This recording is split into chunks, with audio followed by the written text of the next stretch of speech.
Muy buenos días, mi nombre es Natalia Indelicato, soy la subsecretaria de graduados. En esta oportunidad le damos la bienvenida a todos los graduados que nos están mirando por nuestro canal de la Secretaría, por YouTube, y aquellos que nos van a mirar en otro momento vía streaming.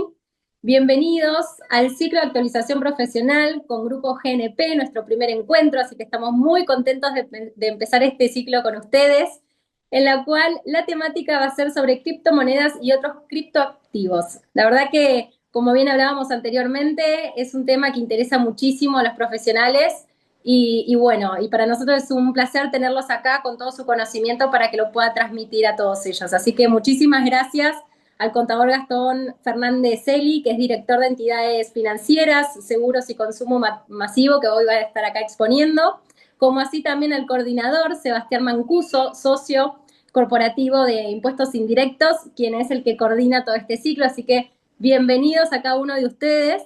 Y también, bueno, me acompaña el secretario de graduados, Rubén Arena. Hola Rubén, ¿cómo estás? ¿Cómo estás, Natalia? Muchas gracias. Bueno, también me sumo a los agradecimientos. Para nosotros como profesionales es muy importante tener este tipo de actividades tan actualizadas, ¿no? Para algunas generaciones por ahí es súper práctico y para otras queremos empezar a aprender y a profundizar sobre estas temáticas. Por eso queremos agradecerles de corazón a Gastón y a Sebastián y al grupo GNP por poder brindarnos todos sus conocimientos a todos los graduados que hoy van a estar mirando esta conferencia. También quiero agradecer a todos los que nos están viendo, a los que nos van a ver en otro momento, por seguir eligiendo a la Secretaría de Graduados, para seguir capacitándose y para ser mejores profesionales día a día. Y recordarles que todas las consultas que vayan teniendo a lo largo de la presentación las pueden realizar en el chat del canal de YouTube, que muy gentilmente la van a ir respondiendo durante la presentación o al final, depende la consulta que sea. Muchísimas, pero muchísimas gracias. Sebastián, Gastón, buen día, bienvenidos nuevamente y muy agradecidos por contar con ustedes en este día. No, gracias Rubén, gracias Natalia por la presentación. Como hablábamos un ratito antes de entrar, la verdad que es recíproco el agradecimiento porque la verdad que para nosotros es un placer, un privilegio poder estar dando esta charla, digamos, dentro de la UBA, de una universidad tan prestigiosa, tan importante para la Argentina. Y bueno, obviamente les agradecemos también a todo el público, los graduados, esos contadores, digamos, sacrificados en el día a día que tienen que, aparte de trabajar, estar continuamente capacitándose y bueno, esperamos que este espacio les resulte de utilidad, que lo puedan aprovechar. Como bien mencionaba Rubén, estamos a disposición para las preguntas, digamos, para las dudas que tengan. Creo que la ventaja que tenemos por ahí en esta charla es que no son, o sea, estamos, Gastón, digamos, como hablábamos antes también, es especialista en todo, en criptomonedas, activos digitales, es de una generación tal vez, digamos, de transición entre los más viejitos como yo y los más jóvenes, entonces puede interpretar los dos mundos, la necesidad de los dos mundos, ¿no? De los más viejitos como yo, que a veces la transición de lo analógico a lo digital les cuesta un poco más, y los jóvenes que naturalmente nacieron en ese mundo digital y lo manejan, digamos, al dedillo. Y creo que la charla sirve para esos dos mundos. Así que vamos a meternos en la parte de criptomonedas, entender cómo funcionan y después, bueno, el tratamiento tributario, porque en definitiva las inversiones en criptomonedas tienen su impacto y hay que considerarla al momento de decidir comprar y vender o mantener las tenencias al cierre del ejercicio. Así que este primer encuentro sobre todo va a estar, digamos, focalizado en eso, en todo lo que es criptoactivos y criptomonedas. Y después, digamos, en el segundo encuentro y tercer encuentro, me adelanto brevemente como para que lo tengan en cuenta para el 29 de octubre y 26 de noviembre. La idea es seguir profundizando sobre el tratamiento tributario de activos financieros en general, no solo criptoactivos, sino todos los activos financieros locales y del exterior, qué impacto tienen a nivel inversión para personas humanas y personas jurídicas. Y también hablar después en un tercer encuentro del régimen de intercambio de información fiscal que existen con el resto del mundo, ¿no? Con jurisdicciones OCDE, por ejemplo, Europa, y Estados Unidos con el régimen FATCA, qué intercambio de información existe, si están operativos o no están operativos los intercambios, porque también a la hora de invertir y asesorar a clientes, además de tener en cuenta el tratamiento tributario, también hay que tener en cuenta qué tipo de información se intercambian entre jurisdicciones y a qué tiene acceso nuestra agencia de recaudación, ¿no? Entonces, es importante, digamos, por ahí tener ese conocimiento integral, no solo del tratamiento tributario, sino también del flujo de información fiscal. Así que la idea es que en estos 3 encuentros puedan tener esa visión, digamos, integral y que les sirva en el desarrollo de la profesión. Gastón, digamos, es, como bien mencionó Natalia, director de la firma, especialista en entidades financieras, seguros y la parte de activos digitales. Así que, digamos, tiene amplia experiencia, más de 15 años de experiencia, digamos, como tributarista, asesoró un montón de compañías y negocios digitales. Así que, bueno, los dejo en compañía de él, que va a empezar a hablar de este tema tan importante y tan interesante. Así que, bueno, y agradecer, digamos, a todos por la atención, ¿no? Así que gracias. Bueno, muchas gracias, Sebastián. Natalia, Rubén, muchas gracias también por confiar en nosotros. Así que, bueno, vamos a comenzar con la presentación. Voy a tomarme un segundito para compartirla.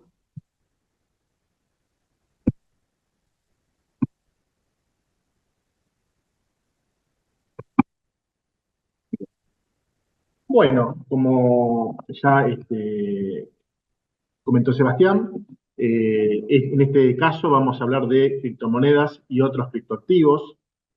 Vamos a ver primero una introducción, digamos, o sea, cuáles son las principales criptomonedas y criptoactivos. ¿Por qué? Porque después lo que vamos a ver es que no es lo mismo, y de hecho, ya adelantándome un poco, hay definiciones en los diferentes cuerpos normativos, en la ley de impuesto a las ganancias y en las diferentes normas de ingresos brutos, sobre todo, que a veces habla de criptoactivos y a veces solo de criptomonedas, lo cual ya de por sí da un poco a discusión respecto de el alcance, básicamente, de los impuestos a este mundo, digamos. Si podemos decir que con criptomonedas se alcanza todo o efectivamente tenemos que ir a una definición de criptoactivo, vamos a ver que no es lo mismo en realidad.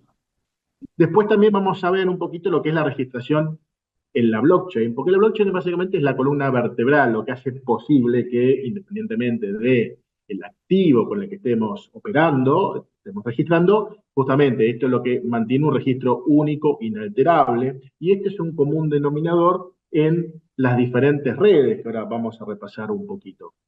Entonces, esto es una parte muy importante, y además también en función del tipo de blockchain, se van a dar eventualmente, para aquellos que operan, que se encargan de la registración, diferentes hechos imponibles también. Bien, después vamos justamente a ir a impuesto a las ganancias y bienes personales, ya después de hacer esta introducción. Vamos a ver el IVA y vamos a ver ingresos brutos, que son los impuestos más importantes, que desde ya lo que adelanto es que vamos a cubrir las operaciones más importantes, lo cual no quiere decir si eventualmente hay operaciones que no estemos comentando y tengan dudas, por supuesto, después al final de la charla me pueden preguntar. Bueno, como primera medida, básicamente los criptoactivos, y dentro de los criptoactivos están incluidas las criptomonedas, son activos digitales basados en la tecnología blockchain. O sea, son básicamente registros con diferentes características de acuerdo a las diferentes reglas de emisión y operación que van a estar en un registro que está normalmente descentralizado y compartido por diferentes sistemas, diferentes computadoras, con mayor o menor complejidad dependiendo de la red, y que busca básicamente que sea un registro resistente a ataques, o sea, que pueda ser comprobado, que pueda ser validado por pares, independientemente de la blockchain con la que estemos trabajando, que eso es principalmente lo que le termina dando valor, ¿no?, a todos estos activos virtuales. Básicamente la capacidad de poder registrarlos de una manera inalterable y además con reglas justamente que se suponen inalterables, más allá de que hubo en su momento, o sea, ciertas tecnologías, ciertas blockchains, ciertos criptoactivos que fueron atacados, que fueron vulnerados, pero en general los que vamos a ver ahora ya están en una situación de bastante madurez, donde últimamente esto no ha pasado, y por supuesto el más conocido Bitcoin esto no ha sucedido básicamente nunca. De ahí que también es la que se considera la red más robusta y la que ha tenido más difusión. Bien. Una vez entendido más o menos la blockchain, que después igual la vamos a explicar, a ver qué se registra en una blockchain, básicamente. Pueden ser monedas propiamente dichas, pueden ser derechos sobre activos. Vamos a ver un poquito lo que son los tokens no fungibles, que son activos identificables, básicamente únicos, que tienen una validación por la cual se puede identificar cuál es el original y eventualmente cuáles son las copias. Después también están los contratos inteligentes, que son una suerte de script, una suerte de mini programa que permite ejecutar ciertos eventos, ¿no? Lo cual le da la capacidad de que no haya un árbitro entre partes, que es un algoritmo el que arbitra. El ejemplo típico que eventualmente se puede estructurar, todavía no está muy difundido, por ejemplo, algún seguro que en función de detectar alguna situación, por ejemplo, se sacó un seguro contra el clima, detecta una situación climática y en función de eso, o sea, dispara un seguro, o eventualmente un seguro, por ejemplo, de vuelo, perdí el vuelo, detecta y dispara el seguro también. O sea, ciertos eventos que pueden ser chequeables normalmente en la red. También hay ciertos sistemas que también están basados en blockchain que hacen esas operaciones y en función de eso se ejecutan diferentes instrucciones. Bien. ¿Y qué podemos tener como un ejemplo de moneda? Bueno, tenemos el Bitcoin, después Ethereum, que es un ejemplo de blockchain, porque dentro del Ethereum está Ether, básicamente, que es la moneda. Normalmente se llama Ethereum a la moneda, pero el nombre es Ether, que además sirve como plataforma de contrato inteligente. Es una blockchain que almacena, además de la moneda, Ether, tiene ciertas características un poco más complejas que la de Bitcoin y puede almacenar otro tipo de activos digitales. Y después también que sigue siendo una moneda, pero una moneda colateralizada, respaldada, por ejemplo el USDT, que es una stablecoin, que está respaldada por el dólar o eventualmente ciertos activos que siguen al dólar. Eso lo vamos a ver un poquito más en detalle a continuación. ¿Cuáles serían las principales criptomonedas? Es decir, acá vamos a ver primero criptomonedas separándolo de lo que es NFT, de lo que es stablecoin. Las que son básicamente monedas propiamente dichas que no tienen un respaldo en el mundo real, sino que el respaldo es la propia regla de emisión que tienen y que son la moneda principal que se utiliza para remunerar las operaciones que se hacen en cada una de estas blockchains. La más conocida es el Bitcoin, que se lanzó en 2019, que la blockchain es Bitcoin justamente, que se basa en un control, en un consenso que es de prueba de trabajo. ¿Qué significa eso? Que esto es importante porque esto también trae efectos impositivos. Yo quiero ganar dinero con esto, dinero en forma de Bitcoin básicamente, o sea, tengo que tener equipos, que se les llama equipos de minado, que son básicamente hardware especializado a esta altura, ya sea con placa de video, ya sea con un hardware muy especializado, con una cantidad importante que resuelve algoritmos matemáticos y en función de su capacidad de resolver esos algoritmos matemáticos puede ganar el derecho a o generar un nuevo bloque, básicamente en la cadena de blockchain, o eventualmente registrar alguna operación. Y además también dentro de esa operación, dentro de la resolución de ese algoritmo, también valida, por la validación entre pares, las operaciones que registran otros mineros también. Entonces hay una validación y además también la capacidad de poder registrar operaciones en la red, que es justamente lo que lo hace una red muy segura, que la cantidad hoy en día de tiempo que se necesita, de recursos que se necesita para poder hacer este tipo de operaciones es realmente muy grande. Y normalmente, mínimamente, si uno quisiera vulnerar una red como esta, se habla de 10 veces más capacidad para poder forzar una red, ¿no? Que necesita cierta cantidad de recursos para acceder normalmente. Entonces es una cantidad de poder de cómputo muy difícil de conseguir para poder vulnerar una red como Bitcoin hoy en día. Y otra característica que tiene también es que tiene una oferta limitada, básicamente de 21 millones de Bitcoin, más allá de que tiene un divisor, básicamente, de 8 posiciones, lo que hace que, o sea, pueda comprar y venderse fracciones mucho más pequeñas, que son los Satoshi, básicamente, que sean como los centavos del Bitcoin, por decirlo de alguna manera. ¿Está bien? Con estas características, normalmente el Bitcoin se identifica como una criptomoneda que sirve como reserva de valor. Eso le da justamente estas propiedades, esta oferta limitada, esta seguridad, es lo que uno dice, bueno, es el oro digital, por decirlo de alguna manera. Después tenemos Ethereum, básicamente, que es la red. O sea, dentro de la red hay muchas criptomonedas, contratos inteligentes, pero cuando se opera dentro de esa red, lo que recibe quien opera, que opera con otro tipo de consenso, es Ether, básicamente. Y acá el tipo de consenso es el proof of stake, o una prueba de acumulación. Esto, para ponerlo de alguna manera, es como una suerte de garantía.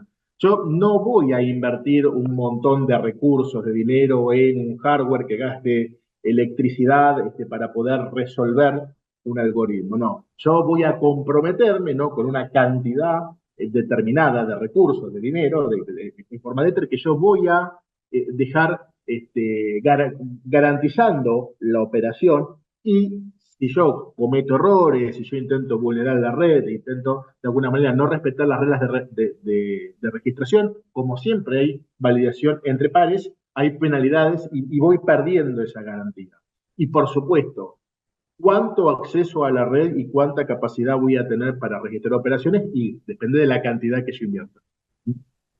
¿Qué sucede? Y acá un poco adelantando el efecto tributario. Obviamente yo dejo esa cantidad y a medida que voy registrando operaciones, eso me permite obtener rendimientos. Como en la prueba de trabajo, cada vez que registro operaciones, me permite obtener una fracción de Bitcoin también. Y en día anda con 3,75, que sí es bastante por el precio, y sí recibo una fracción cuando registro operaciones. Recibo más normalmente cuando creo un bloque completo. Que después vamos a ver qué es, y van a ver que en el fondo la blockchain es algo mucho más sencillo de lo que parece, es mucho más sencillo. De hecho, es algo que nosotros conocemos muy bien. Conocemos muy bien, lo que pasa es que lo conocemos en papel y no de esta manera.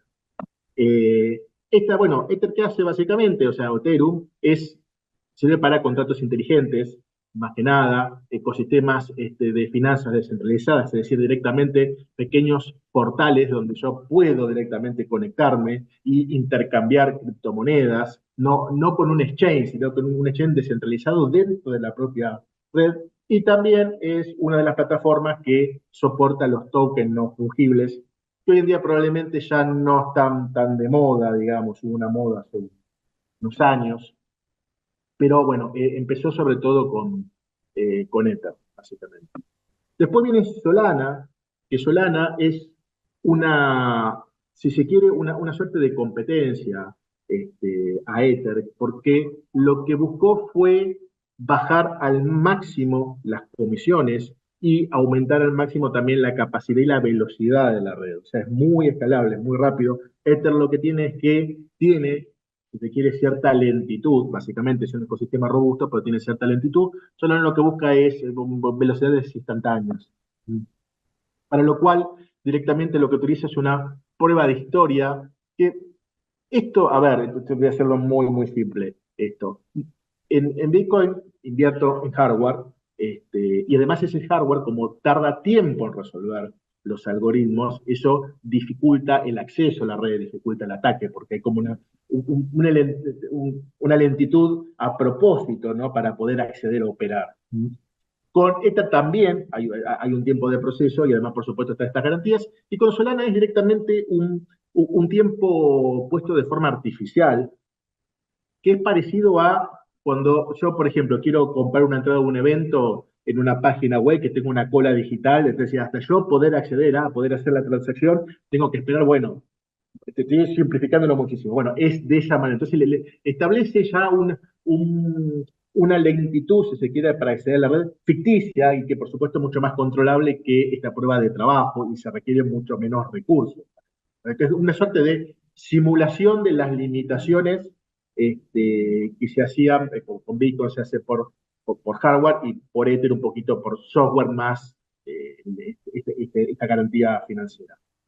Y si se ve, justamente los usos más comunes son muy parecidos a los de Ether. También Solana se usa mucho, lamentablemente, para estas estafas virtuales, en las cuales, como es muy barato, se crean criptomonedas muy fácilmente, con un costo ínfimo, y se opera tan rápido que, o sea, se hace subir el precio muy rápido y después es lo que se llama el rug pull, donde tiran de la alfombra y hacen caer abruptamente y barren con toda la gente que estaba especulando con eso. Entonces eso un poco lo ha hecho, a ver, un poco impopular de ciertas formas, porque casi siempre cuando uno habla de estas criptomonedas, estas estafas, casi todo está sobre las plataformas de Solana, más allá de que la plataforma como plataforma es muy buena. Y después la otra, por ejemplo, muy conocida es la de Binance, que es una moneda propia de este chain, que es el chain más grande del mundo, que de alguna manera lo que busca es que cuando vos estás operando dentro de su plataforma o eventualmente cuando vos querés eventualmente salir de su plataforma y querés tener tu activo fuera en la blockchain a tu nombre, básicamente, tú utilizas su moneda en lugar de utilizar alguna otra criptomoneda y a cambio lo que te premia normalmente es con comisiones mucho más bajas y además ciertos rendimientos adicionales, porque esto por supuesto vos podés también hacer stake, podés colocarlo a plazo y también te da un rendimiento. Y, es un sistema parecido al de Ether, básicamente. Antes era prueba de trabajo y pasó también a un Proof of Stake, un poco modificado, pero parecido a lo que es Zeta también. Entonces, ¿qué conclusiones se pueden sacar de acá? Primero que yo eventualmente, si hago algún tipo de trabajo de consenso, voy a tener algún tipo de remuneración que después veremos cómo está alcanzado por los diferentes impuestos. Y por supuesto, podré operar, podré comprar y vender mínimamente estas cosas, o sea, estas criptomonedas, que también va a tener su tratamiento. Bien. Después están las stablecoins, que a fines prácticos funcionan iguales que las criptomonedas. Lo que pasa es que las stablecoins sí se supone que están respaldadas por algún activo real. Por ejemplo, USDT Tether está respaldado por reservas de dólares y algunos activos equivalentes, pero son activos muy líquidos.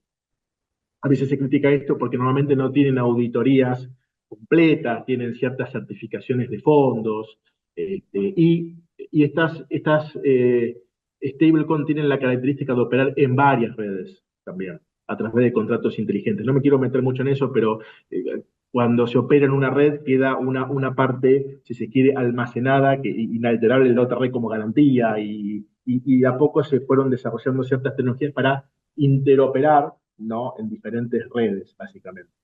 Y las demás siguen más o menos los mismos principios y lo que buscan de alguna manera es mejorar algún tipo de características o tener una garantía más confiable o operar sobre redes más rápidas, básicamente, porque pues, por ejemplo, el USD Coin, que estas tienen reservas, tienen supuestamente una auditoría más fuerte y tienen más liquidez, básicamente.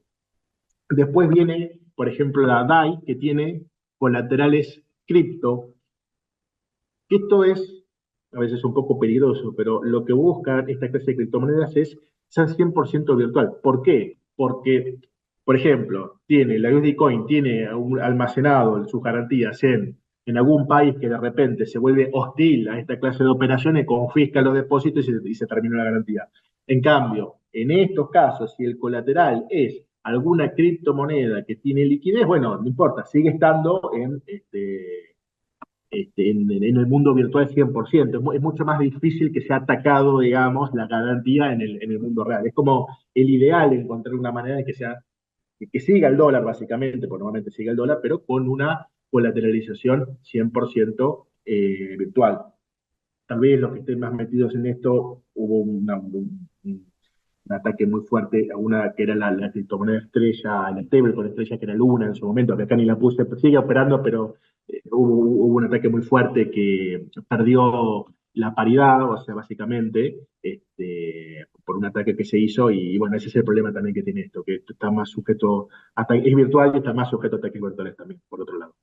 Y después también Binance, lógicamente, como tiene su propia criptomoneda propiedad de su blockchain, también lo que busca es que compre su propia stablecoin colateralizada. ¿Y cuál es la función de estas stablecoin? Justamente es salir a un activo más seguro. Cuando yo estoy operando, por ejemplo, en Bitcoin y de repente quiero vender, lo más probable es que el resultado de esa venta sea una stablecoin, antes eventualmente de pasar a dinero real. Entonces, lo que busca esto es una conversión, ¿no? En la cual el dólar directamente es una criptomoneda también, de alguna manera para operar más rápido, más barato, para que las transferencias sean más rápidas también. Bien. Pues estamos hablando, por ejemplo, de transferencias instantáneas, sobre todo en Solana, en algunos casos tardan un poco más para Bitcoin y para Ether, y además hay ciertas velocidades. Yo puedo elegir una velocidad más rápida de validación, más baja, pero también es más costoso. Entonces, eso también para tenerlo en cuenta. Después están los NFT. ¿Qué pasa con los NFT? Que son tokens no fungibles. Y acá básicamente esto se identifica por el estándar, que es un código, que básicamente se utiliza dependiendo del el tipo de código, que algunos tienen más encriptación, son más seguros, otros menos, algunos son más rápidos, otros más lentos, para arte digital, para gaming, para juegos coleccionables, para ciertos activos que a ver, que no dejan, algunos no dejan de ser imágenes, pero son imágenes que están asociadas a un código que validan que esa es la imagen original, la primera imagen emitida.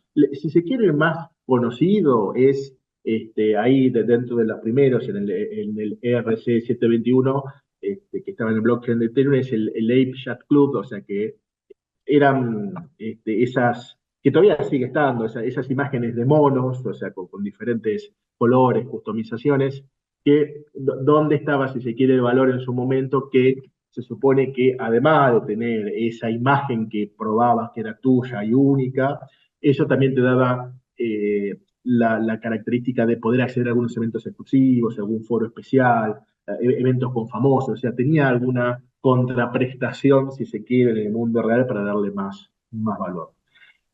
Muchos de estos activos, lo que sucedió fue que hubo un boom en algún momento donde se buscó promocionar ciertas plataformas de compraventa de estos activos o de subastas, y lo que se dio fue algo que en algún momento era común en la casa de subastas, no sé si todavía, pero puede que siga pasando, donde hay dos partes que se ponen de acuerdo y de repente simulan que hubo una transacción por valores altísimos de algunos de estos activos digitales. Entonces serían las noticias o algún famoso, ¿no? Compró, Justin Bieber compró, Madonna compró uno de estos monos de colores y por un valor increíble, entonces subía de valor todo y todo una especulación. Con lo cual esto sí fue muy criticado en su momento, donde no se veía el valor de estas cosas real y efectivamente bajó muchísimo y casi ahora no se habla de esto, ¿está bien? Pero puede ser útil, básicamente, o sea, justamente como algo único, como una llave única de alguna manera que te permite ciertos beneficios, ciertas contraprestaciones en el mundo real, además de tener alguna imagen, alguna cosa alegórica. Bien, importante, esto es totalmente diferente entonces a una criptomoneda, porque la criptomoneda es fungible, es total, o sea, un Bitcoin es exactamente igual al otro. Esto está diseñado para supuestamente que esto no sea así. O sea, esto es exactamente lo contrario de una criptomoneda, sigue siendo virtual. ¿Está bien? Entonces, eso tener en cuenta, pues vamos a volver a este punto. Bien, eso fue lo principal, una introducción a los diferentes tipos de criptomonedas y criptoactivos.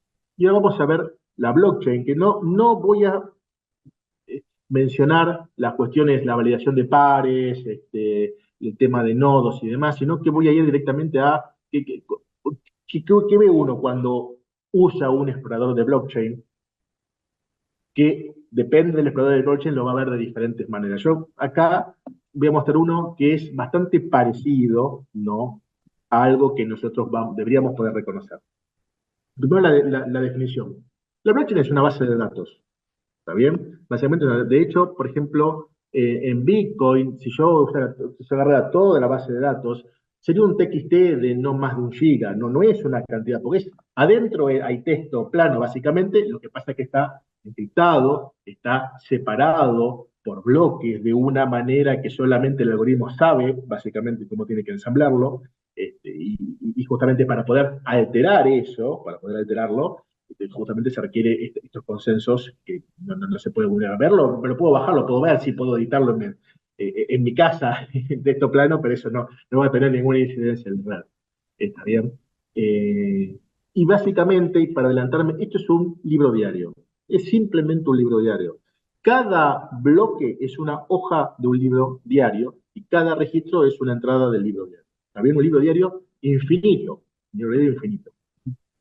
Acá lo que estamos viendo es una representación, una forma de agrupar los datos, lo más parecido que encontré a lo que es un libro diario, porque después hay otras maneras que uno lo ve que no lo entiende bien, no lo ve gráficamente tan simple, y es particularmente el de Bitcoin, que termina siendo uno de los más simples, pero un poco más complejo, un poco menos, más o menos la estructura es la misma, la estructura básica. Bien. Yo esto acá parece un poco chiquito, ahora lo separé para que podamos verlo mejor. Primero está la cabecera, ¿está bien? ¿Qué sucede en la cabecera? Lo más importante acá es qué hace en el mundo real identificable y válido una hoja de libro diario, un libro diario, un libro. Normalmente, mínimamente la rúbrica, que está rubricado, que está numerado, que tiene firma, ¿está bien? Bueno, ¿dónde está la firma y el número de hoja en esto que se llama el hash del bloque? Hash de bloque es, al mismo tiempo, el número de hoja, que solamente el algoritmo sabe porque él asignó esto, pero esto permite validar que este es el código correcto para esta hoja, y está la hoja anterior y está la hoja siguiente, ¿está bien? O sea, es una mezcla de el número de hoja y de la rúbrica al mismo tiempo. O sea, es como que cada hoja está firmada por separado, ¿está bien? Pero respeta el mismo principio. Después sí hay ciertas características de cuánto costó generar este bloque y ciertas estadísticas, que esto sí ya escapa a lo que nos interesa a nosotros. Y después viene siempre, y esto es particular de Bitcoin, en otras plataformas también, pero acá se puede ver claramente. El primer registro hay una contraparte que es la base monetaria. ¿Por qué? Porque cuando el minero crea esta nueva hoja, este nuevo bloque, recibe del algoritmo, es decir, se crea de la nada básicamente, una cantidad de Bitcoin que dependiendo de en qué etapa estemos del halving y demás, se va achicando, creo que es 3,75, por ahí. Esto yo lo tenía hace unos años y era más, ahora es menos. Entonces el primer movimiento va a ser la recompensa del minero que logró básicamente acceder a poder crear este bloque, que por supuesto se validó por los pares y demás. ¿Y a quién fue? Fue básicamente de esta Coinbase, básicamente de esta base monetaria, a esta dirección, que es la dirección, es como una suerte de CBU, lo que se llama la clave pública, que es claramente la del minero. O sea, el Coinbase básicamente, esto necesariamente va a alguien que tiene el hardware y que resuelve el algoritmo. O sea, esto es la billetera de un minero, claramente. Y además va a recibir una comisión también otro minero, que es el que va a registrar la transacción, porque uno gana la remuneración por haber creado la hoja, básicamente, donde se van a registrar las operaciones, y después hay que registrar la propia operación, y esa operación la registra otro minero que también gana una remuneración. ¿Está bien? Entonces, normalmente, este va a ser el primer registro que se va a generar, y es un libro diario. Ahí es un debe y es un haber. Lo que pasa es que el debe tiene esa característica de que sale de la nada, la contraparte es un algoritmo y este visualizador, este explorador lo representa como fuentes. ¿Está bien? Vamos a los siguientes registros, que estos son un poquito más sencillos. Estos códigos son básicamente, entiéndanlo como si fuera un CBU, básicamente. Es una dirección que muchas veces esto se menciona como que Bitcoin es algo anónimo, más que anónimo es seudónimo de alguna manera, porque hay una identificación. Lo que pasa es que esto no es un nombre, es un código. Ahora, si este código se asocia a una persona, bueno, esta es el registro más inalterable del mundo y es la prueba más fuerte del mundo, básicamente. No podría negar, si uno dice, no, si esta dirección es mía, no puede negar las operaciones porque esto está recontra validado. ¿Está bien? ¿A qué voy con esto? Eventualmente, alguien cree que esto es anónimo, pero está operando con personas que obviamente sí reconocen estas operaciones está declarado, y bueno, y esto uno va navegando, va siguiendo desde los lugares donde sí está declarado a los que no. Y eventualmente los fiscos pueden hacer preguntas y seguir esto y esta cadena. Bien, entonces, no es muy anónimo, diría que es muy poco anónimo. Y otra cuestión también es que cuando uno opera con un exchange, normalmente cuando, o sea, pone el dinero en el exchange, viene de algún movimiento en alguna billetera propia, y eventualmente uno en el exchange sí, la mayoría tiene las normas de que pones a tu cliente donde se hacen preguntas y demás, y pone el documento, con lo cual a partir de eso, y normalmente los exchanges brindan información, algunos por supuesto en países donde piden poca información, pero bueno, uno opera con exchange y se tira de la cadena. ¿Está bien? Bueno, volviendo un poquito al tema, ¿qué es lo importante de acá? Es que esto balancea, básicamente. Si uno ve este valor que está acá, los 0,24, 96, 15, y suma el 0,24, 87151 más eh, esto que está acá, que son los satoshi que está representado en Bitcoin, el debe cuadra con el haber. No, parece no cuadrar, ¿por qué? Porque hay una pequeña comisión, o sea, el que paga básicamente, o sea, el que transfiere, que va, acá está el movimiento básicamente, hay una parte no es que se pierde de alguna manera en el camino, que en realidad es la comisión que cobra el minero. ¿Está bien? Entonces transfiere, recibe estos dos y también recibe el que registra la operación. ¿No? O sea, es un libro diario. Es un libro diario. Eso es lo importante. Bien. Dicho todo esto, ahora sí vamos a ver primero ganancias y bienes personales. Bien. Primero, lo más fácil, ¿cuál es el objeto básicamente de la ley de impuesto a las ganancias? O sea, rendimientos, rentas o enriquecimiento susceptible de una periodicidad que implique la permanencia de la fuente que los produce y su habilitación. También rendimiento, rentas, beneficios, requerimientos que cumplan o no las condiciones del apartado anterior obtenidas por sociedades, empresas y protecciones unipersonales. ¿Por qué ponemos esto? Porque hay, por la definición del objeto de ganancias para el sujeto de empresa, prácticamente que no se requiere demasiadas definiciones específicas. ¿Por qué? Porque si yo me pongo una empresa que se dedique a la minería de criptomonedas, bueno, básicamente tengo una permanencia de la fuente, porque tengo los equipos que están resolviendo esos algoritmos, me están remunerando, y eso está alcanzado, y no necesito mucha más definición para entender eso. ¿Está bien? Este, con lo cual, más que nada es por eso. Ahora ¿qué sucede? Sí sucede que para una persona humana, y sobre todo para lo que tiene que ver con operaciones de compraventa, eso que más implica la definición de la fuente, sí necesariamente tenía que haber una definición y que de hecho la AI se incorporó en el inciso 3, donde estaba la enajenación de, esto es el artículo 2, el punto 3, que durante mucho tiempo no estuvo vigente y después volvió a estar vigente cuando empezó de vuelta, está grabado la compraventa de tiros públicos. Bueno, se agregó también en la reforma, esto fue en el año 2017, a partir que se incorporó a partir del primero de 2018, se incorporó a estas categorías de enajenación de acciones, valores representativos, certificado de depósito de acciones, todo lo que era renta financiera, que me imagino muchos de ustedes, o sea, deben estar lidiando todos los años, es la pesadilla desde que se incorporó esto. Encima se agregaron monedas digitales a todo este compendio. Se agregó monedas digitales, no criptoactivos. Ese ya tal vez es un problema, ¿está bien?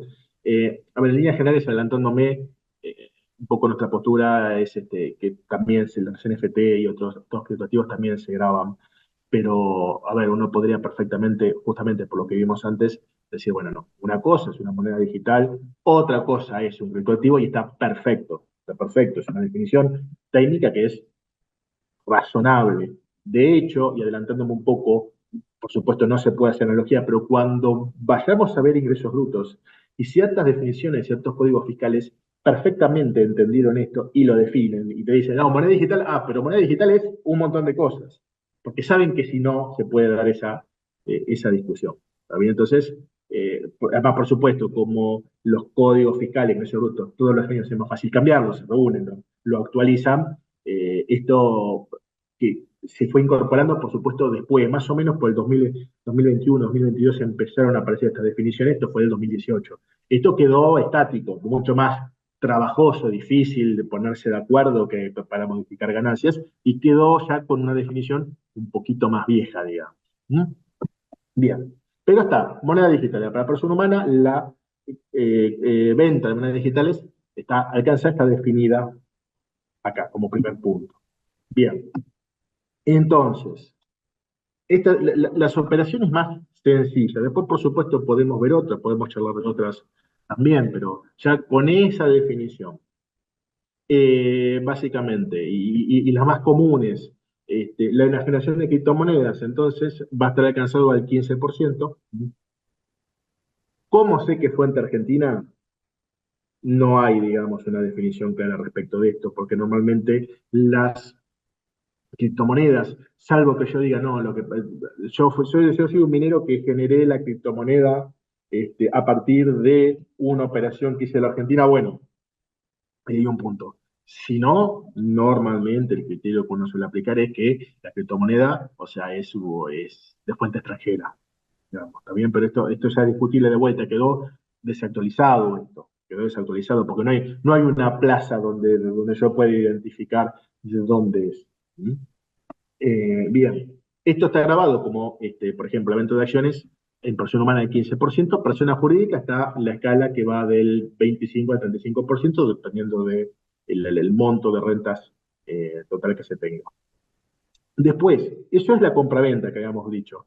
Y después, básicamente, tenemos la minería de datos, en el caso de Bitcoin, o el stacking, la prueba de acumulación, el stacking en el caso de Ethereum, en el caso de Binance, o la prueba de tiempo en el caso de Solana, que eso va a ser esto es como un rendimiento, básicamente, como una actividad que yo estoy haciendo, básicamente, que eso va a la escala del artículo 90, según una suerte de rendimiento financiero. ¿Está bien? Pero ahí, ¿qué sucede? Ahí sí, yo lo que tengo es una periodicidad de la fuente. ¿Está bien? Entonces digo, pero ¿dónde está esto? ¿Dónde está definido específicamente? No está definido, pero ahí sí yo no consumo una fuente, yo estoy vendiendo nada, yo tengo algún tipo de hardware necesariamente para hacer todo este tipo de operaciones, o eventualmente un activo financiero que no se me extingue y que me produce algún tipo de rendimiento por hacer estas operaciones. Entonces esto, periodicidad de la fuente y habitualidad, con lo cual debiera estar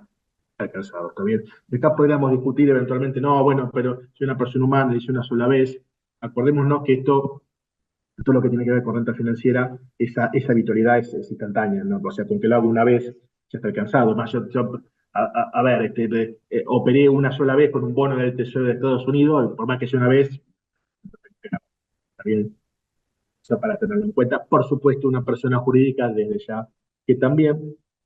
Y después está, por supuesto, los resultados por tenencia, que en el caso de persona humana no está alcanzado, en el caso de persona jurídica sí está alcanzado, con lo cual, si uno quiere, es siempre más eficiente operar esto en una persona humana que en una persona jurídica que va a estar alcanzado siempre a tasas iguales o superiores y en más operaciones y en más situaciones.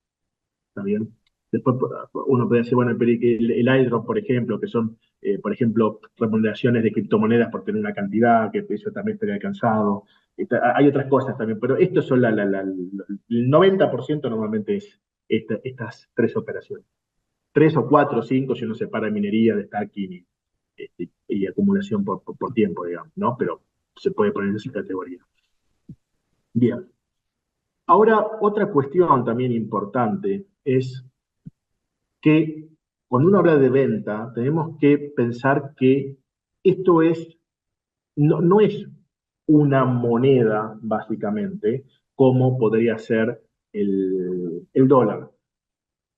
Si yo soy una persona humana que hace un aporte en dólares, por ejemplo, a una sociedad, no voy a tener un resultado alcanzado, ¿está bien? Ahora, una criptomoneda, como se considera un activo financiero, no justamente una moneda, por la definición de la ley de impuesto a las ganancias, sí se considera que yo estoy enajenando, básicamente, que estoy haciendo un intercambio, con lo cual, por ejemplo, cuando yo lo aporte a una sociedad, ¿yo qué voy a tener que hacer? Aportarlo al valor de mercado, al aportar al valor de mercado tener una diferencia de precio y eso va a estar alcanzado. ¿Qué me van a dar a cambio? No me van a dar dinero, me darán una participación en la sociedad, por ejemplo. ¿Está bien? O, por ejemplo, cuando justamente cambio una criptomoneda por moneda fiduciaria. Pues yo digo, pues, yo tengo dólares, lo intercambio por peso, persona humana siempre, para entenderlo más fácil, no voy a tener un hecho imponible en ganancias, no habrá ganancias porque yo cambié dólares por pesos. Pero si yo cambio una criptomoneda por dólares o pesos, sí va a estar grabado. Por supuesto, una criptomoneda por otra criptomoneda también. Esto es importante porque a veces uno justamente tiene una criptomoneda y la quiere transferir y dice, bueno, no, en realidad me resulta más barato, más rápido, no sé, estoy en Bitcoin, pero para transferirlo me conviene por ahí hacerlo en Solana, entonces vendo y transfiero. Bueno, ahí hay un hecho imponible. Yo quise simplemente transferirlo, pero tuve que intercambiar una moneda por otra y que eso quedó grabado. ¿Está bien? Por supuesto, también se utilizó la criptomoneda para el pago de un bien o un servicio, que eso es muy engorroso también, porque imagínense, yo realmente quiero usar esto como una moneda fiduciaria. Yo realmente quiero usarlo para comprarme un café todos los días. Bueno, cada vez que haga eso, yo tengo que calcular cuál es el resultado por venta de la criptomoneda que me la intercambiaron por un café. O sea, esto ya de por sí es una barrera muy grande para la implementación de una criptomoneda como una moneda, no de curso legal, pero que circule como el dólar, por ejemplo, o con otra moneda, porque cada movimiento es un hecho imponible, ¿está bien? Cada intercambio, cada compra, cada venta, es un hecho imponible. Bueno, y el aporte de capital en criptomoneda, aporte a sociedades también. Entonces, ojo con eso, porque cualquier movimiento, o sea, baja de mi activo la criptomoneda, entre otra cosa, ahí hay una operación grabada. Eso es una, por supuesto, si tengo un resultado positivo, porque también con la fluctuación, la compró un valor, la intercambié, hice una operación valor menor, tengo un quebranto también. Bien. Y ahí vamos eventualmente al tratamiento impositivo de ganancias de los NFT. Y eso es a gusto de cada uno, ¿está bien? En el caso de persona humana, porque en el caso de persona humana no hay una definición. Yo podría decir, bueno, no está definido. Si definió criptomoneda, esto es un criptoactivo, no tiene la característica de ser fungible, no está alcanzado, está fuera del objeto de la ley para personas humanas, ¿está bien? Si no, uno diría que lo normal es asimilarlo a una criptomoneda y darle el mismo retorno. Persona jurídica, obviamente no, por ejemplo, o sea, al principio del balance, o sea, si yo tengo una ganancia patrimonial por eso, yo deberé grabarlo. Y después, por ejemplo, otra de las actividades, yo lo puse porque justo teníamos un cliente que justamente se dedicaba a esto, que tenía personas que jugaban básicamente, que jugaban juegos que le permitían obtener criptomonedas que pues eran vendibles básicamente, y una suerte de empresa de esto. Bueno, esto básicamente uno diría, y es habitual, sí, hay habitualidad, hay una continuidad en el tiempo por hacer esta actividad, con lo cual, casi como un trabajo, diría, con lo cual la persona humana estaría grabado en la escala del artículo 90, la persona jurídica, por supuesto, entre 25 y 35. Acá sí puse una operación rara, particular, como para introducirlos en que es un poquito más complejo, pero muy probablemente la mayoría de ustedes no han visto esta clase de operaciones. Es raro, también yo en un caso muy particular, una persona que era muy fanática de esto, que estaba full con este tipo de operaciones y ya fue como un paso más adelante, más allá de que también tuvo su auge con los CryptoCar, los CryptoKitties, unas cosas realmente que tuvo su auge, que ahora por lo que estoy viendo ya bajó un poco. Pero en otras partes del mundo, bueno, esto tal vez sea un poco más utilizado. Y ahora viene el problema, ¿no? Más allá de todo lo que vimos hasta ahora, que es el tema de qué pasa cuando tengo quebrantos, ¿no? Porque digo problema, porque normalmente estas criptomonedas, salvo que estemos hablando de stablecoins, normalmente tienen fluctuaciones grandes durante el año, con lo cual perfectamente puede ocurrir que tuviera quebrantos, ¿está bien? Sí aclarar que, al igual que en el caso de otros tipos de activos financieros, si estoy en persona humana, por supuesto, la diferencia de cambio de estas criptomonedas no va a estar alcanzado. Bien, uno normalmente lo que hace suele trabajarlo en dólares, que ahí viene también el otro problema, la otra discusión, si por qué yo considero que este activo está en dólares y Bitcoin es igual a un Bitcoin, básicamente, y puede ser evaluado en absolutamente todas las monedas también, con lo cual, de vuelta, la ley de impuesto a las ganancias se quedó un poco atrás hoy en día de ciertas definiciones, pero bueno, uno lo ha, de alguna manera, buscado una solución por esta formación. Bueno, yo todo lo que hay del exterior, los activos los evalúo, los trabajo en dólares, casi todo, en euros, será alguna otra moneda, pero el común denominador es en dólares, bueno, lo tomo en dólares. Y además dólares, ¿de dónde? Normalmente, ¿de dónde? Que ahí viene la cuestión. Porque el valor que me da el exchange, donde yo acostumbro a operar eventualmente, podría ser, o no, eventualmente, porque tampoco es que está definido la norma de dónde lo tengo que tomar. Lo bueno dentro de todo, si yo lo tengo en un exchange, ¿no? Que normalmente me va a dar su valor equivalente en dólares. Pero ¿qué sucede? ¿Qué pasa si no lo tengo en un exchange? ¿Qué pasa si un exchange, acuérdense, es un tercero que lo almacena por mí y está registrado en la red con una dirección o una billetera virtual que no es la mía, ¿no? Sino que es la del exchange. Por eso uno dice, know your key, know your tokens, como diciendo, mira, no son tus claves, no son tus tokens, que muchas veces ha pasado eso, pero vamos a suponer que no, que lo tengo en mi billetera virtual con mi clave pública. Ahí, o sea, no hay un exchange que me esté dando el valor. ¿De dónde lo tomo? Bueno, eso es una dificultad que uno tendrá que tomar un valor razonable. Bien. ¿Qué es lo importante de esto? Hay quebranto, es un quebranto específico, que debe macharse con otras rentas financieras, que por suerte está dentro de toda la familia de rentas financieras, con lo cual puede ser con títulos, acciones, o sea, siempre y cuando lo único hay que respetar la fuente. Esto tradicionalmente, como vimos, casi el 99% va a ser de fuente extranjera, porque muy difícilmente pueda justificar que es de fuente argentina. Y bueno, si tengo un quebranto, tendré que ver con ganancias que tenga o por la venta de otras criptomonedas también de fuente extranjera o de otro tipo de instrumentos financieros de fuente extranjera. Acá lo único que no se machea, que ya tenía su tratamiento particular, era el tema de los futuros y las opciones, los contratos derivados. Los contratos derivados son como súper específicos y tienen su categoría aparte. De hecho, no están acá en esta definición. Bien. Y bueno, estos son los NFT, que yo un poco lo adelanté en las controversias respecto de esto. Yo hoy en día no me atrevería a discutirlo. O sea, esto claramente se quedó atrás. Pero uno podría decir, a ver, uno se olvidó de grabar un NFT, bueno, lo podría defender diciendo, bueno, un NFT no es una moneda digital, está fuera de lógica. Bien, si es persona humana, si es persona jurídica, no. De vuelta, acordémonos de las definiciones este, de, este, de- de las operaciones alcanzadas del artículo 2 del impuesto a las ganancias. Bien, eso respecto de esta controversia, digamos.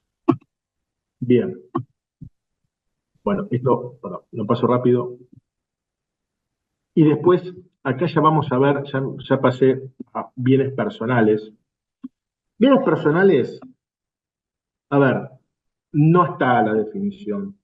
Normalmente uno solía sostener, bueno, es persona humana, es un activo intangible, no está alcanzado básicamente por bienes personales, pero hubo un dictamen donde se hizo toda una serie de asimilaciones que el fisco llega a la conclusión que en realidad estamos hablando de un activo financiero, básicamente, con lo cual está grabado, o sea, está alcanzado como cualquier otro activo financiero, o sea, de fuente argentina, o sea, que sería del artículo 19, inciso J, básicamente, que lo asimila como si fueran acciones, básicamente, o el artículo 22, inciso H, y en la postura fiscal, básicamente. Pero, nuevamente, acá se comete el error de hacer el análisis de las criptomonedas, no mencionan criptoactivos. Entonces, un punto intermedio de vuelta es decir, bueno, la criptomoneda sí, pero y si viene el fisco y yo tengo un otro tipo de activo digital, es un NFT, diría, bueno, esto no está alcanzado. Podría eventualmente discutir, está bien. De vuelta por esta forma de análisis que no incluyó entonces todo, básicamente, que básicamente era decir criptoactivo. Bueno, eso para tenerlo en cuenta. Bien. Vamos al IVA, vamos a las operaciones más frecuentes. La minería de datos, básicamente, que minería de datos puede ser tanto minería de datos como la prueba de acumulación, o sea, la prueba de tiempo, ¿está bien? Acá me estoy refiriendo, como para simplificarlo, solamente a lo que es la típica operación en la cadena de Bitcoin. Lo normal, la postura de servicio, básicamente. O sea, yo, además, de vuelta, para minería de datos, yo tengo que tener un hardware, tengo que dedicar, ¿no? O sea, es una actividad económica, claramente. ¿Está bien? Entonces, debiera estar alcanzado a 21%. Ahora, si uno va, y esto es simplemente para hilar muy fino, para entender alguna pequeña característica particular, y sobre todo la minería de datos, es el objeto que es la transferencia de bienes o servicios a título oneroso. ¿Está bien? Ahora, la pregunta es, ¿a quién le transferí esto? Porque la minería de datos, básicamente, el que me remunera por esa actividad, que es la actividad de crear un bloque, una hoja en blanco, básicamente. No es que estoy en eso registrando para alguien en particular. ¿Está bien? Es algo que cuando se agotó una hoja, yo tengo que armar otra, básicamente, y ahí es donde accedo, entonces, esta remuneración. Resulta que esto, o sea, me lo dio un algoritmo. ¿Está bien? Me lo dio un algoritmo, entonces yo no le presté servicio a nadie por eso. ¿Está bien? Por esto en particular, por esa creación de ese bloque. ¿Está bien? Nunca escuché esta postura, yo la pongo porque soy una hila muy fina y dice, bueno, en realidad, transferencia, bien o servicio, ¿a quién le transferí el bien o servicio, básicamente? ¿Está bien? ¿A qué contraparte? En este caso parecería que a nadie, básicamente, con lo cual uno puede decir, bueno, es un derecho inmaterial en realidad. Yo gano el derecho por hacer esto, gano el derecho a tener un beacon, básicamente, que me lo da un algoritmo. No me lo da nadie, nadie me lo pagó, digamos, una contraparte. Eh, pero bueno, nada, o sea, es como para pensar un poco más, la postura siempre que nosotros asumimos real es la de servicio. La comisión de registro, por supuesto, que es lo que vimos ¿se acuerdan de la segunda parte, cuando vimos la blockchain? Pasamos la primera operación, vimos las siguientes, esa ya es una comisión de registro, ya es un servicio que estoy prestando a las personas que no sé quiénes son, pero que están registrando, quieren registrar transacciones. Eso sí es un servicio, básicamente. Bien. Y después, la enajenación, básicamente, de criptomonedas NFT, eso sí, no está cansado, básicamente, está fuera del objeto. En principio, acá lo trataríamos, sí, como un derecho inmaterial. Eso sí, acordémonos que bienes o servicios, derechos no. Derechos está fuera del objeto de el IVA. ¿No? El IVA no incorporó, básicamente, este tipo de operaciones, estas definiciones, con lo cual vamos a la regla general de tratar de entender de todas las posibles interacciones que vamos a tener con este mundo de criptoactivos, que eventualmente puede entenderse como una transferencia de bienes o servicios, y que como un derecho inmaterial o un intangible, digamos. Que me da más, perdón, más que intangible, yo diría derecho inmaterial, básicamente, que queda mejor para defenderse de la no gravabilidad. Y ahora nos queda ingresos brutos. ¿Está bien?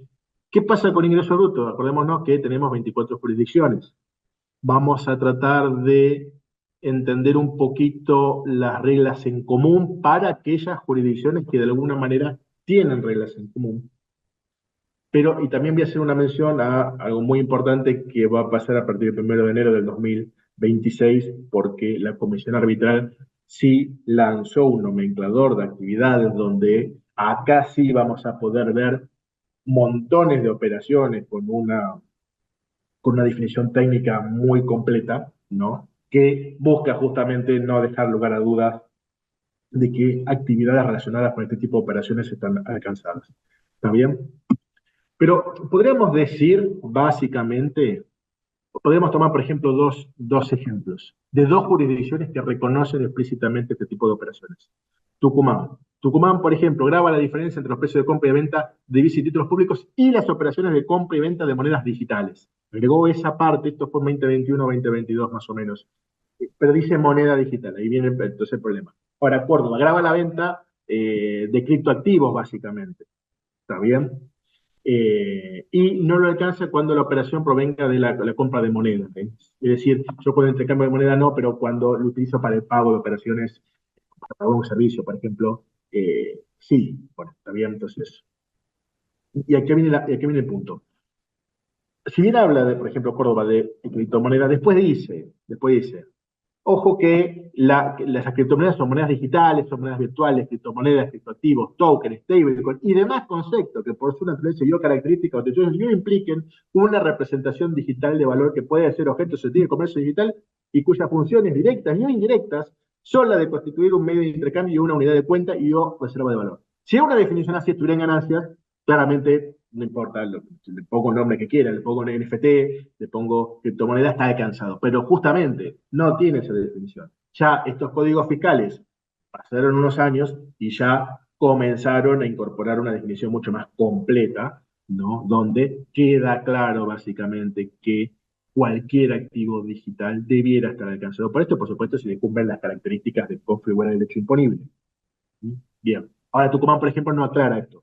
Entonces, uno diría, bueno, entonces se me había de vuelta la discusión. Eso para pensarlo, ¿está bien? Y un poquito para resumir esto, ¿qué jurisdicciones tienen esta fórmula, estas identificaciones, este tipo de operaciones? Bueno, son estas que están acá, lo tiene Córdoba, Neuquén, Tucumán, La Pampa, La Rioja, Catamarca y Entre Ríos, que definen tanto la venta como los servicios también, que los servicios también, uno diría, a ver, servicios tampoco debiera necesariamente estar definido propiamente dicho. ¿Por qué? Porque es una actividad económica, no está exento, es la típica, ¿no? Es una actividad periódica, yo me dedico a la minería de Bitcoin, básicamente, no necesito que me lo diga específicamente. Sí tendré problemas, eventualmente, ir a identificar una actividad en el nomenclador, si no es que tiene una alícuota general que pueda poner. Pero bueno, si no, uno va a servicio de empresarial NSP, por ejemplo, alguna cosa así, pero es algo periódico, es algo habitual, básicamente es una actividad económica. Igualmente acá sí lo identifican particularmente. Pero lo importante es la venta, sí definen la venta.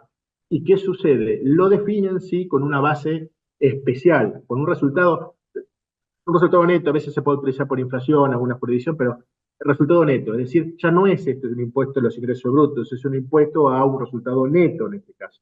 ¿Está bien? Eh, y todas estas jurisdicciones que justamente incorporaron a los criptoactivos o las criptomonedas, sí dijeron, bueno, vamos a ir por el resultado neto. ¿Quiénes tienen una definición un poquito más deficiente hoy en día? Lo tienen, bueno, Tucumán, que es la que vimos como ejemplo, y la tendría La Rioja, básicamente. Los demás hablan de criptoactivos, o sea, empiezan normalmente con moneda digital o criptomoneda, porque dice, ojo que la criptomoneda es un montón de cosas, y da la definición más completa. ¿Está bien? Y después viene otro problema, porque acá no tengo, hablo de nomenclador y qué pasa, dónde están las demás jurisdicciones. Bueno, no están, y ese es un problema. ¿Por qué? Porque eventualmente las jurisdicciones que todavía no tienen la definición, como probablemente a muchos que estamos en la profesión nos pasa, de repente viene y dice, no, esto estuvo grabado desde siempre y está grabado el ingreso bruto por esto. ¿Está bien? Sobre todo si es un sujeto empresa. ¿Qué te dicen? Bueno, a ver, vos tenés una empresa, hiciste este tipo de operaciones, esto debería estar alcanzado porque no está exento, y además esto es el impuesto de los ingresos brutos. Es como decir, porque ¿cuál es la lógica? Porque uno diría, pero me está grabando el capital. Sí, pero cuando yo hago una venta de una mercadería, yo en realidad tengo un ingreso neto, por eso el resultado bruto, y yo no se graba el resultado bruto, se graba la venta completa. ¿Por qué digo esto? Porque Provincia de Buenos Aires, en alguna consulta que se le hizo en alguna de estas mesas de enlace hace unos años, a ver, reconoció que no está definido, pero dijo, bueno, pero en realidad está dentro del objeto y es por el valor bruto. Asumo que tenemos que ponernos de acuerdo por la alícuota, pero entonces la postura de la provincia de Buenos Aires, digo, esto sí está grabado y por el valor bruto, por el flujo bruto, es decir, que yo, o sea, compré una criptomoneda y la vendí, por ahí gané 2 centavos, pero es el flujo bruto que recibí, que es una locura, pero es lo que eventualmente ocurre. Ahora, ¿qué sucede? Que la Comisión Arbitral, en la resolución 12 del 2025, ya puso las actividades en el nomenclador común, básicamente, que utilizan todas las jurisdicciones, o casi todas las jurisdicciones, algunas que tienen todavía sus propias definiciones, pero para que vean un poquito, ya hablan hay una actividad que es el servicio de validación criptográfica de datos y transacciones, hablan, si bien un poquito más abajo, además reconoce prueba de trabajo, prueba de state, prueba de tiempo, y hay otras definiciones, como la DPoS, que es una forma descentralizada, o sea, que tiene una definición muy específica. Tiene también, que no hace falta tanta aclaración, pero bueno, lo aclara también la actividad colaborativa que yo no mencioné, la de tools, porque yo puedo, por ejemplo, asociarme con otras personas que tienen hardware y minar básicamente o hacer staking de manera agrupada para conseguir más escala, eso también está mencionado. Después, por ejemplo, servicio de locación de poder de minado de criptoactivos, así que yo alquilo los activos, alquilo servidores y demás, tiene su propia actividad.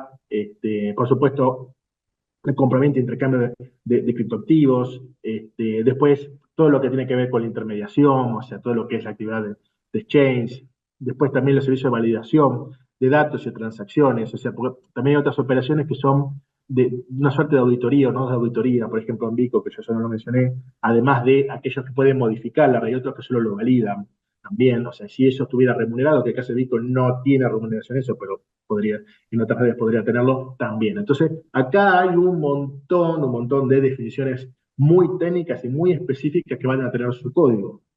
Eso dentro de todo es bueno, ¿por qué? Porque esto que va a estar, ya está vigente, pero se tiene que poner esta actividad a partir del 1 de enero del 2026, la actividad que corresponda para aquel que haga alguna de estas actividades.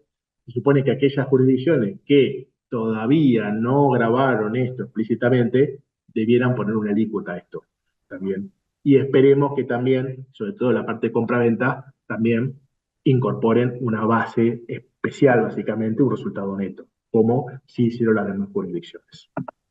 Así que esto, bueno, acá hay algunas más también, yo no quiero extenderme más.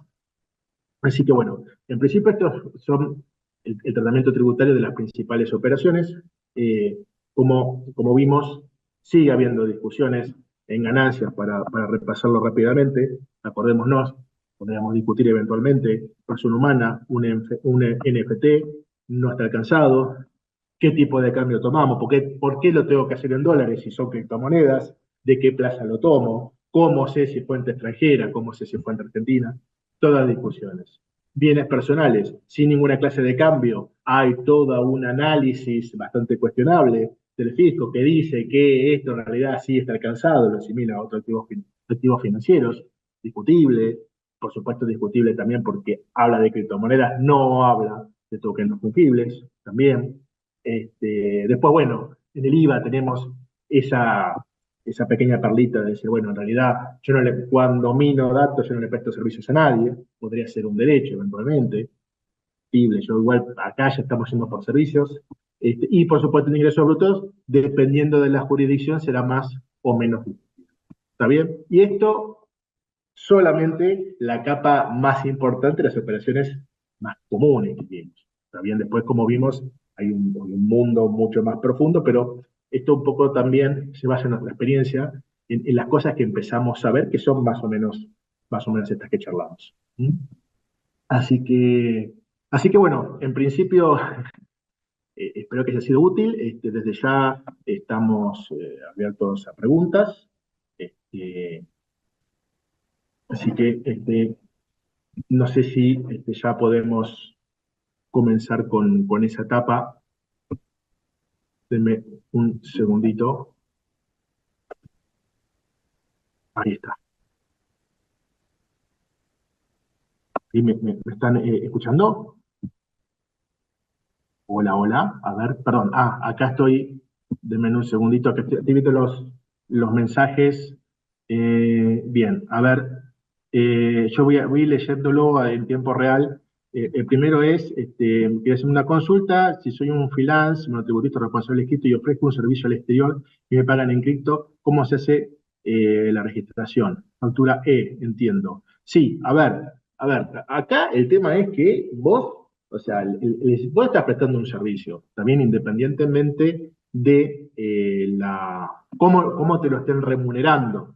¿Está bien? Con lo cual, efectivamente, vos estás haciendo una exportación de servicio, con lo cual deberás efectivamente emitir una factura y después, por supuesto, la exportación es factura básicamente. Está bien, independientemente de que vos, si somos monotributista CC y si para responder esto localmente dirías una, por ejemplo. ¿Está bien?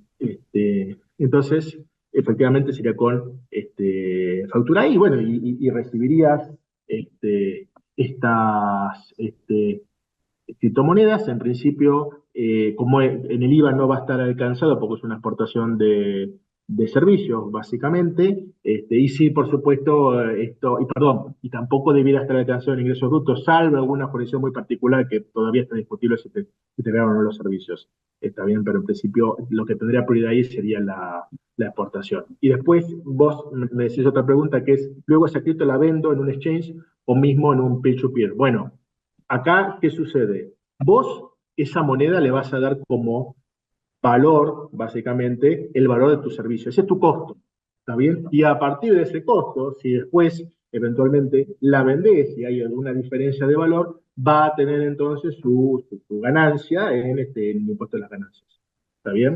Y después entiendo que la factura serían pesos o dólares, se declara la factura de cripto. Bueno, esa es la discusión. Normalmente se factura en dólares, en el valor representativo de dólares, pero justamente uno diría, tendría que eventualmente poder hacerlo en el valor de la criptomoneda, pero como es una especie, y sí se puede facturar en dólares, en principio tendrías que darle el valor en dólares, básicamente. Porque es más, vos, en realidad lo que estás valorando es tu servicio. Tu servicio es en dólares, después te darán un equivalente en la criptomoneda. Y después, otra consulta, si una persona jurídica o física comienza a invertir este año, ¿tiene la obligación legal de declarar los criptoactivos o monedas digitales en sus declaraciones juradas? Si es obligatorio declarar en las DJs, ¿dónde y cómo se debería hacer? Bueno, a ver, hay una cuestión particular respecto de esto, que ahora va a cambiar el formato de las declaraciones juradas, simplificadas, con lo cual es un poco complicado contestar esta pregunta, pero hay un rubro básicamente que es de criptomonedas, o lo había eventualmente hasta años anteriores, con lo cual sí, efectivamente vos debieras declararlo. Sí hay un problema también ahí, que hay un breve listado de criptomonedas, eventualmente que no son todas, y además te pedían también que es un abuso, que era la dirección de tu billetera, que incluso si lo tenés en un exchange, no tendrías tal vez la dirección. Por lo cual, o sea, te diría que la parte de criptomonedas, dependiendo de lo que tengas y no lo tengas, por ahí hay que forzarlo un poco. Lo importante es que expreses sobre todo el valor, básicamente. ¿No?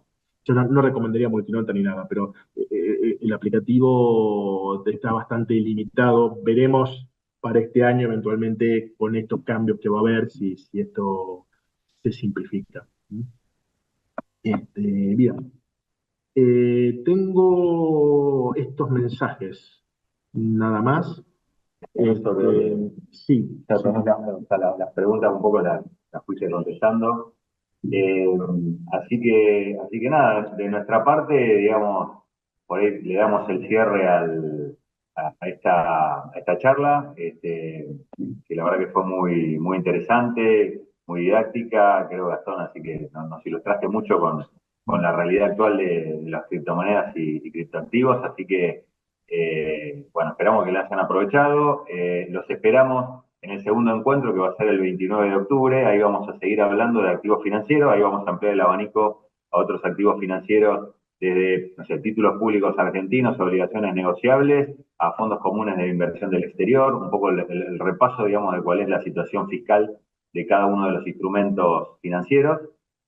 Así que los esperamos para este segundo encuentro y bueno, les agradecemos que hayan permanecido hasta el final de la charla y bueno, encantados de haber participado de este ciclo de actualización profesional organizado por la Secretaría de Graduados de la UBA. Nuevamente le agradecemos al contador Rubén Arena, a la licenciada Natalia Indelicato, que nos han invitado gentilmente a participar de este espacio, así que muchas gracias y bueno, hasta la próxima. Un saludo a todos. Buenas tardes. Hoy, las reglas de juego cambian muy rápido. En Grupo GNP estamos preparados para estos cambios. Innovamos. Grupo GNP, expertos en servicios integrales de impuestos. Desarrollamos estrategias fiscales para potenciar los resultados empresariales y cuidar los patrimonios individuales. Reconocidos y premiados a nivel internacional por nuestra trayectoria y experiencia. Grupo GNP, tus aliados estratégicos.